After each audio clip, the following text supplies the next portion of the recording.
Cuando Dragon Ball Daima se anunció por primera vez en el ya un poco alejado 2023, muchos, para no decir todos, tenían bajas expectativas con la obra, al verse bastante infantilizada para una serie del calibre de Dragon Ball, y ya sabemos lo testarudos que pueden llegar a ser un gran sector de la comunidad respecto al tema, siendo una serie que en su momento se vendía con un guión completamente originales del maestro Akira Toriyama. Podíamos pensar en que veríamos la esencia original de Dragon Ball. No me refiero a esa esencia, me refiero a esa esencia original de cuando Goku era chiquito, cuando la serie se basaba en chistes obscenos, enseñanzas de la God y Goku desviviendo a todo el mundo sin piedad. Por alguna razón nos vendían a un Goku chiquito nuevamente, pero con el pronto anuncio del deceso de Akira Toriyama, pues digamos que tal acontecimiento le tocó el corazón a la comunidad, haciendo que todo aquel que no le tenía fe al producto, incluyéndome a mí hasta cierto punto, decidiéramos darle la oportunidad que se merecía y estar a la incertidumbre en juzgar un libro por su portada. Por lo que cuando salió tal serie, lo primero que notábamos es que la historia se centraría en un punto medio de Zetar y Super, luego de la derrota de Majin Buu, pero antes de la llegada de Bills, que aunque sonaba muy genial para no tener que tratar con los niveles de poder tan exagerados que actualmente se toca, además de no tocar las tramas que están actualmente en el manga, pero que a la larga le trajo ciertos problemas de continuidad a la obra. Además de que narrativamente no había una historia como tal, y es que básicamente toda la historia se podría resumir en la misma sinopsis, porque no tiene pies ni cabezas el conflicto planteado, de que la sola derrota de Majin Buu haría que todo el reino demoníaco de Dragon Ball, o bueno, mejor dicho, este enanito de aquí, llamado Goma, se sintiera amenazado por los guerreros Z de alguna vez ser invadidos por esto, cosa que en sí jamás iba a ocurrir conociendo quiénes son los guerreros Z, además de que este grupo eran unos completos no names para Goku y sus amigos. Pero supongamos que en dado caso no podía esperar a si fuera a ocurrir o no al no conocer las intenciones de Goku, considerando que estos derrotaron a Majin Buu, cuyo derrotó al rey Dabura anteriormente. Digamos que no conocerían el contexto del asunto en que dichos personajes se habían envuelto, pero bueno, de ahí nuestro villano tomaría la grandiosa idea de usar las esferas de la tierra para desear que Goku y sus amigos fueran niños, y de ahí estos tuvieran que ir tras Goma para recuperar sus cuerpos y además rescatar a Dende, que fue secuestrado por estos. Así que más que hubiera una problemática como tal, Mabe se llega a sentir todo como realmente forzado, porque no tenía ni una estructura básica para decir que el rey Goma podría haber deseado que Goku fuera niños, porque a la final de cuentas dicho deseo, como para decir que ahora no serían un impedimento para los planes de Goma, es más, hizo que ahora sí Goku y sus amigos se involucraran en el tema contra Goma. Y bueno, con el hecho de que ciertamente no existía una narrativa y una historia como tal, más allá de meramente agregar fanservice debido a la enorme expansión de lore que traía la franquicia, o bueno, entre comillas dicho lore porque simplemente parecía refrito de cosas ya planteadas con anterioridad, pero con lavado de cara para decir que esto no es canon y esto sí. Y eso ya para esta fecha ya era demasiado propio del maestro Akira Toriyama, de usar personajes y conceptos creados por otros guionistas de manera oficial para hacerlos canon pero a su manera. En algunos casos funcionaban y en otros no tanto. A ver, cuando empezamos la serie vemos a Goma dándonos algo de lore para introducirnos a la problemática inicial del asunto, en ir al planeta Tierra para obtener las esferas del dragón para dos cosas principalmente: desear que Goku y sus amigos sean niños y que estos obtuvieran un aparato llamado como el tercer ojo demoníaco, cosa que no pudieron conseguir debido a que Shenlong se sacó el plot twist más fuera de lugar de todos, al impedirles concederles más de un deseo por no ser regulares a la hora de ser deseo, que a primeras no importaría y solucionaría el pseudo problema que se vería adelante en la historia, tanto en la película de la resurrección de Freezer y en la película de Broly, pero que no es como que realmente hacía falta que esos problemas se resolvieran como tal, para pasar a uno de los conceptos más desperdiciados de toda la serie, y es el hecho de que Goku volviera a ser un niño, y es que a la hora de la final no tenía ni pies ni cabezas, que fuera en primer lugar una problemática, debido a que si Goma deseara obtener el tercer ojo demoníaco, a nadie realmente le importaría si tomamos presente que durante la resurrección de Freezer usaron las esferas del dragón sin la supervisión de los guerreros Z, y a todos básicamente les chupó un huevo. Y es que luego no hacemos nada realmente de valor con el hecho de ser a Goku y compañía niños nuevamente, porque luego del primer capítulo todo igualmente recae en Goku, Vegeta y Piccolo, que inclusive hasta se sacaron a Gohan de la escuadra, cosa que llevaría a contables memes como el hecho de que estaría haciendo pan con Videl, pero a la vez haciendo las cosas un poquito más turbias al tomar en cuenta que ahora serían niños ambos, porque todo lo que se podría exprimir con el uso de estos personajes siendo niños terminan siendo demasiado malo. Pero claro, debemos también incluir al Supremo Kaiosama al haber tenido un papel protagónico, no lo vamos a negar, pero es que al igual que en Z, no hizo absolutamente nada a pesar de tener supuestamente las fuerzas necesarias para derrotar a Freezer con un solo puño. En realidad existían 5 Supremos Kaiosamas, cada uno de ellos era tan poderoso que podía destruir a Freezer de un solo golpe. Y de hacer a un Piccolo cagarse encima, no hizo absolutamente nada. Pero no voy a recargar lo que ya todo el mundo sabe sobre dicho personaje en ser tremendo vendehumo. Y es que aparte de que no utilizaron a los personajes siendo niños para algún tema más allá de manera estético, ni siquiera se aprovechó bien el concepto de que ahora no están acostumbrados a dichos cuerpos y que ahora serían nerfeados por el bien de la trama, literalmente, cuando en un solo par de capítulos luego, que equivaldría a aproximadamente, no lo sé, una semana dentro del mundo de Dragon Ball, ya controlaba sus cuerpos en la completa perfección absoluta y sus poderes no parecerían que hubieran disminuido ni siquiera un poquito, demostrando en varias ocasiones que sigue en teoría manejando sus mismos niveles de poder como si nada, que te hace preguntar a estas alturas ¿para qué? ¿Con qué propósito hicieron estos de volverse los niños? Si igualmente no se explotaría más allá de meramente querer venderte la idea de volver a ver a Goku pequeño tener aventuras, entre comillas. Para esa gracia me hubieran dado un remake del primer Dragon Ball con estilo de animación de Daima, si no me hubiera ofrecer algún valor narrativo dichas problemáticas, porque a la final de cuentas nos quisieron meter a la fuerza el uso de Goku nuevamente con el báculo, como si hubiera sido un instrumento de alto valor para la trama, cosa que simplemente se sintió fue como una nostalgia forzada, porque dicho báculo ni siquiera se empleó más allá de Goku usarlo en uno que otro combate, cosa que visualmente pues era llamativo, pero narrativamente no tenía muchísimo sentido al ya Goku no contar con dicho báculo desde hace muchísimas temporadas atrás, por lo que se sentía demasiado forzado que en estos momentos Goku decidiera usar su báculo a pesar de todo el tiempo que ha pasado desde la última vez que tan siquiera tocó dicho báculo.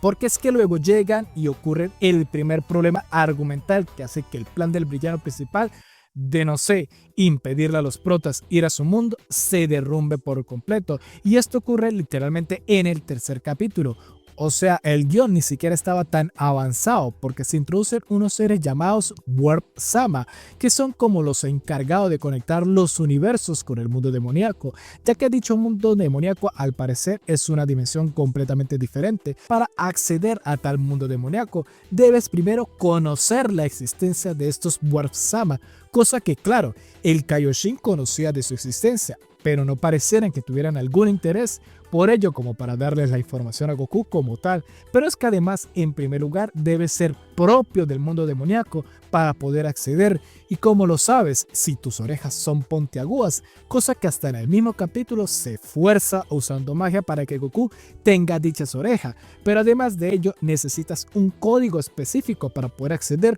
y dicho código solo eran otorgados a demonios con el favor de alguien con influencia política, por así decirlo, o de plano ser parte de la policía, así que suponiendo que Goma no quisiera ser invadido por los guerreros Z, no habría manera de que fuera alcanzado considerando todas estas trabas. Además que luego 10 capítulos más tarde se presenta la casualidad de que es posible apagar los Warsama en cualquier momento, impidiendo su uso inclusive para los habitantes del propio reino demoníaco. Así que digamos que sí, en dado caso pensaríamos que bueno, Goma no hiciera nada y absolutamente se quedara en su casa debido a que hizo todas estas cosas que acabé de plantear. Igualmente Arinzu enviaría a Glorio a buscar a Goku, pues fácilmente podía apagar los Barsama en cualquier momento, inclusive desde el momento en que Goku obtuvo la primera esfera del dragón podría haberlo hecho, y se hubieran quedado atrapados en el tercer mundo demoníaco indefinidamente y no pudiera transportarse entre mundos, a menos que claro está,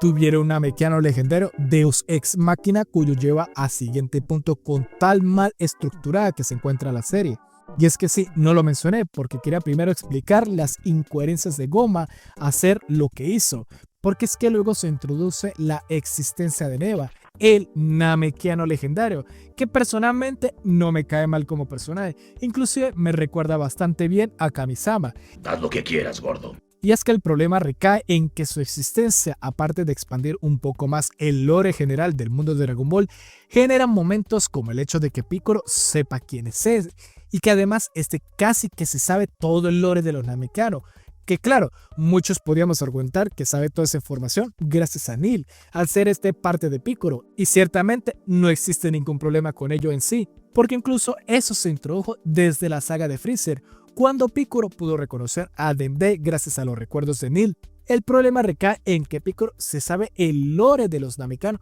cuando le favorece la trama, y en otros momentos pues no, porque incluso Piccolo sabía muy bien que su padre habitó el reino demoníaco, o sea, what the fuck, perfecto que puedas saber de las leyendas de Neva, pero que conozcas el nombre de tu padre ya es muy extraño, aun si quieran asociar dicho padre a Nil, cuando se puede decir que Nil y la gran mayoría de Namekianos son realmente hijos del gran patriarca. Pero supongamos que ese era el nombre original del gran patriarca, y dicho patriarca habitó el mundo demoníaco antes de irse a vivir al planeta Namekusei en el mundo exterior. Ok, no hay problema, podemos usar a Nil como excusa para que Piccolo se sepa el lore de su raza, pero es que luego llegan y dicen que Piccolo no sabe hablar su propio idioma, y te digo yo, ¿cómo es posible que Piccolo diga que no recuerda cómo hablar su propio idioma, cuando lo podía hablar de manera fluida? Sin siquiera haberla aprendido naturalmente, simplemente ya tenía dicha capacidad, y lo mismo cae en Kamisama, y aún así Nil por ende y con mayores motivos debería poder hablar dicha lengua. ¿Cómo es posible que un ser namekiano, que realmente se compone de 3 individuos diferentes en uno mismo, pueda conocer el lore de una raza de pies a cabeza, pero no pueda saber su propia lengua? Es que no tiene sentido, porque eso simplemente se utilizó de argumento para poder incluir a Neva al grupo protagónico, porque sabían que iban a necesitar de dicho personaje más adelante para sacarse tremendo Deus Ex Machina, o sea, tremendo guionazo para poder avanzar la trama de un momento donde creería uno que no podría avanzar sin romper el guión, porque en este momento lo terminaron rompiendo antes de tiempo. Porque es que ahora debemos llegar y hablar del ritmo de la trama, y es que Daima está plagado de relleno, muchísimo relleno, que te largan demasiado los capítulos para no llegar a ningún lado, porque se supone que debemos en toda serie llegar de un punto A a un punto B. ¿Y cuál es el primer punto B que nos impone la obra luego de que nuestro grupo protagónico llegase al reino demoníaco? Pues se supone que es ir al castillo del rey del tercer mundo demoníaco, pero antes de ello nos quedamos dentro de un hotel en un pueblo de mala muerte para poder generar el primer conflicto y bache para que nuestros personajes no puedan llegar a su objetivo tan rápido, porque si no nos quedamos sin serie en menos de 10 capítulos. Y es que a Glorio, este personaje del cual hablaré después, le terminan robando su vehículo, o bueno, su avión como le dicen aquí, por un conflicto con unos bandidos, y el problema no es que le hayan robado el avión, ya que así veríamos la aventura que se nos prometió al frenarles la ruta rápida, ya que incluso por ello también se estableció que el aire de dicho lugar es tan denso que es casi imposible poder volar en ella, así al menos no pudieran abusar del hecho de que estamos lidiando con personajes con la capacidad de volar a velocidades ultrasónicas. El problema es que dicha aventura no se da, y luego se sigue usando el tema del avión como un problema narrativo para cada vez hacernos la velocidad de la trama muchísimo más lenta, ya que cada vez que conseguían un avión, dicho avión siempre se terminaba dañando tras unos cuantos minutos en el aire, y esto pasó numerosas ocasiones que ni siquiera conté, porque la verdad me da muchísima hueva ponerme a contar todas las veces que esto ocurrió. Literalmente cada vez que sentíamos que la trama podría por fin avanzar de una manera natural, ¡pum!, se desploma nuestro avión a causa de algún problema técnico, supongo yo, pero luego llegamos a un punto donde ya se nota demasiado pesado, que no pueden usar tal estupidez para alargarnos más los capítulos, que por obligación hasta nos terminan introduciendo un mundo donde existen seres gigantescos, y aquí es donde más quería llegar yo. Porque es aquí donde cuando vemos que los niveles de poder de esta serie se fue de sabático literalmente, y es que en sí no me sorprende, puede llegar a ser difícil poder manejar de manera coherente los poderes de literalmente seres con la capacidad de destruir hasta sistemas solares como si nada para este punto. Y es que en realidad todo bien realmente. Goku siempre se demostró estar siempre en el estado base, muy por encima de todos a los que se enfrentaban durante esta serie y de incluso el mismo Glorio. Ya que sí, este usó el Super Saiyajin contra Glorio, pero lo usó más como una manera de flexiarle a Glorio que Goku es muchísimo más poderoso de lo que este se podría imaginar, y eso realmente estaba completamente bien. Inclusive cuando peleó contra el primer Tamagami, o sea el número 3, que supuso ser un buen reto contra Goku, pero Goku logró estar por encima, inclusive gracias usando el poder del Super Saiyajin 2 para derrotar a dicho Tamagami de manera directa. Y la verdad, no le encuentro fallas a la lógica dicho combate, porque hasta recae en lo que podemos considerar como bien establecido, ya que se habían establecido que dichos seres jamás habían sido vencidos anteriormente, o sea que por ende eran más fuertes de lo que podría ser Daura, cuyo en la saga de Majin Buu se estableció que era un igual a Cell.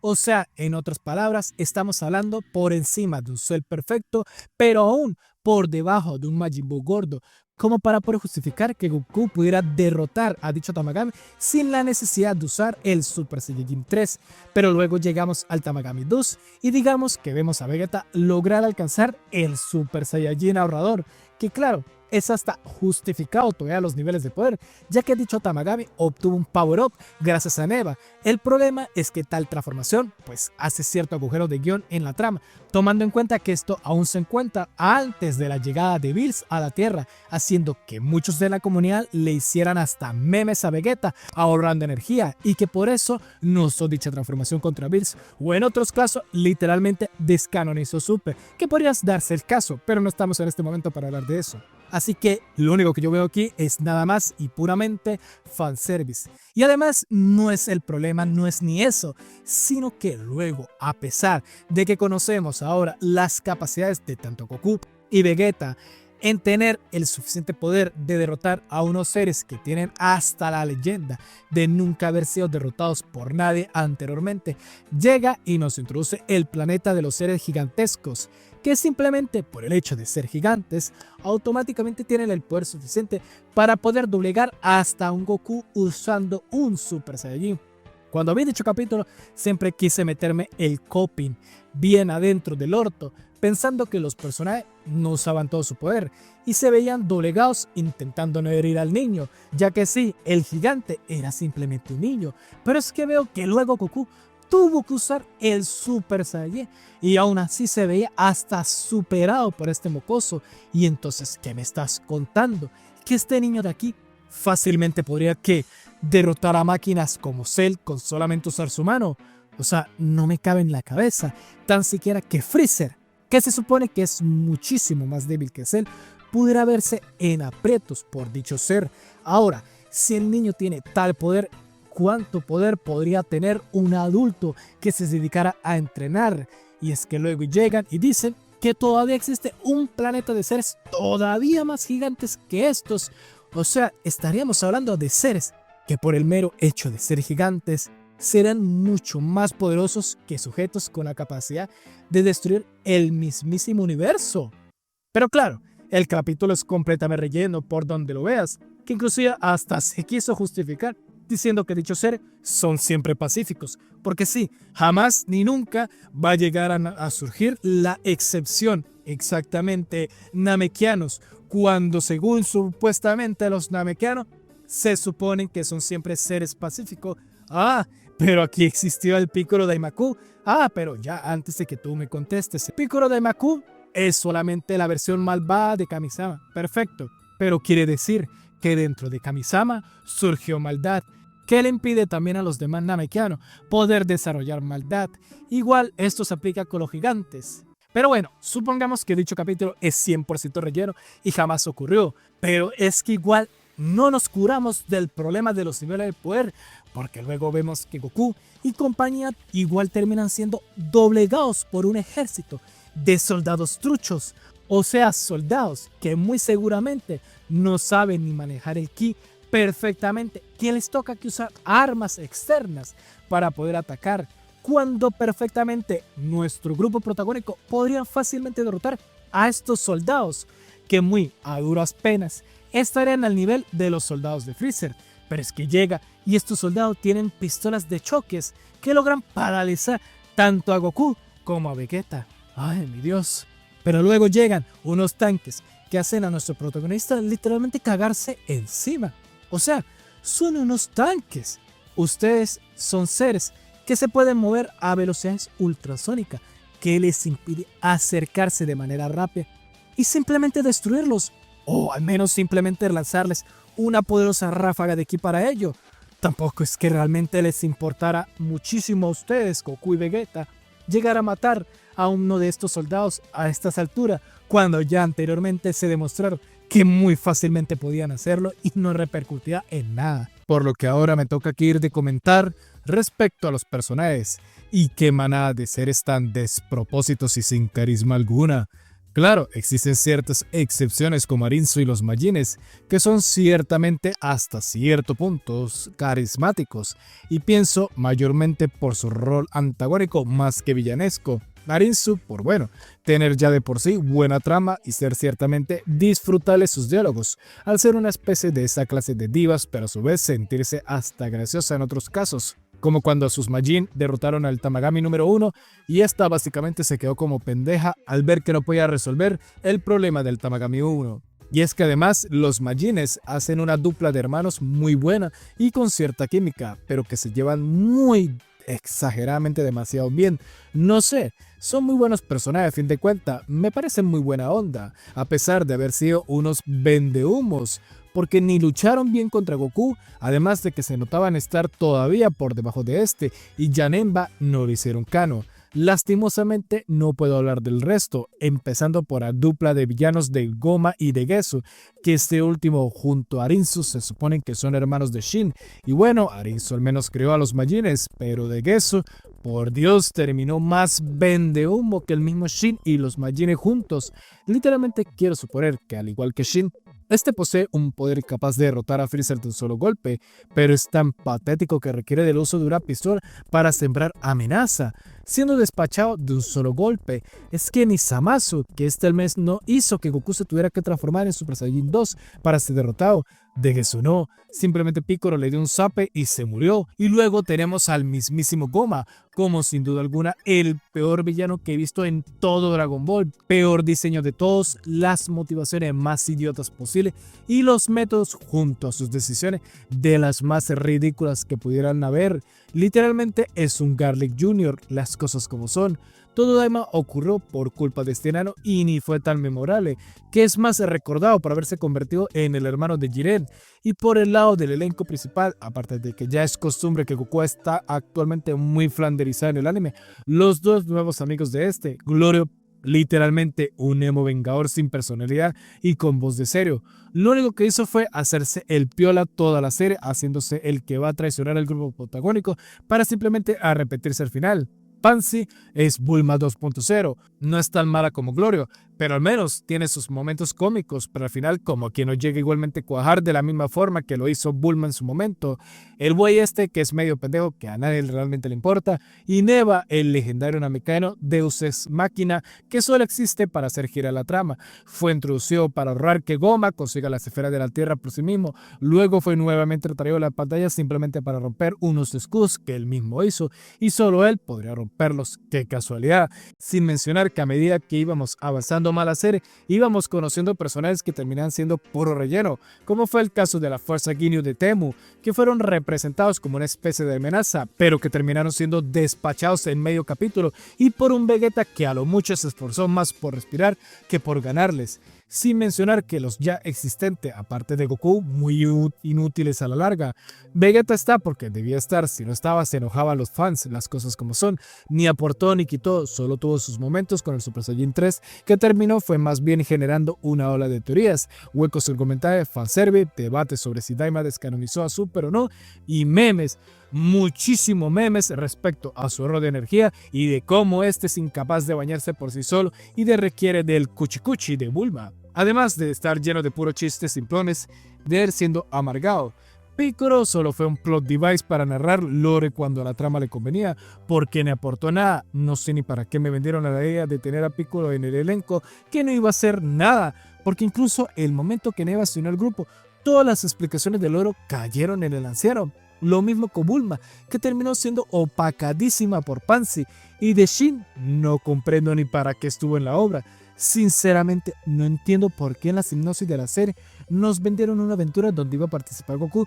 y Shin, la dupla más what the fuck que pudiera haber en toda la franquicia. Y sí, la vendieron, es que iba a haber algo interesante entre estos dos personajes, pero es que Shin ni siquiera pudo redimirse, al igual que Piccolo, solo estaba para hablar del lore del mundo demoníaco. No me malinterpreten, se aprecia que se expanda la franquicia y nos den mucho más lore sobre planteamientos que ya estaban, pero es que Shin, que se supone que es un individuo capaz de derrotar a Freezer de un solo golpe, y sí, ya lo he dicho varias veces, y que hizo que Piccolo se cagara encima en su momento, se supone que Shin por mínimo debía estar al nivel de Goku o más capaz, llegando al Super Saiyajin para este punto. Pero no, o sea, Shin no hizo absolutamente nada, ni siquiera brilló contra algún villano realmente imponente. Solo hizo uno que otro golpecito, disparo de ki y más nada. Y a pesar de ello, me sorprende el enorme amor que le dieron a esta serie en el ámbito de la animación, porque creo que no he visto tan buena animación en Dragon Ball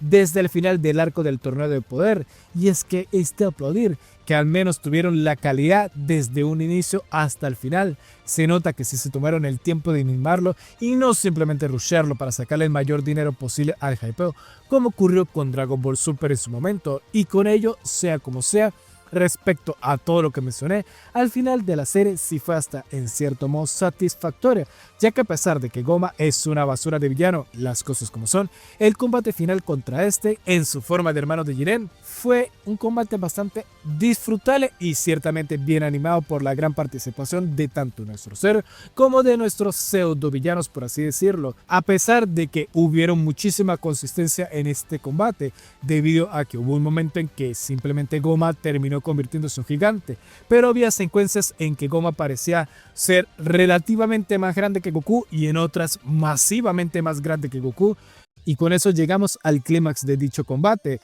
donde nuevamente, a falta de fanservice, simplemente llega nuestro Namekiano Deus Ex Machina con la capacidad ahora de hacer que Goku se pueda convertir en Super Chango Fase 4, o sea, literalmente sí se lleva especulando dicha transformación durante mucho tiempo, así que aún se sentía prevista, jamás nadie se la esperó realmente. Aunque siendo honesto, no me gustó tal transformación, porque realmente se la sacaron demasiado del hoyo del culo, y no es por ser un nostalfag, pero al menos GT sí le dio una mejor justificación a dicha transformación, ya que a la final la única justificación aquí fue que Goku simplemente entrenó. Pero entonces fue Neva quien le hizo despertarla. A nadie realmente le importa cuál sea la justificación, simplemente ocurrió y más nada, a nadie le importa el canon. Eso sí, se aprecia el esfuerzo, y en otro caso terminó siendo vendehumo el concepto de la fusión que se venía cocinando desde aquella vez que se introdujeron los insectos raros esos. Pero yendo a un punto más realista respecto a la obra,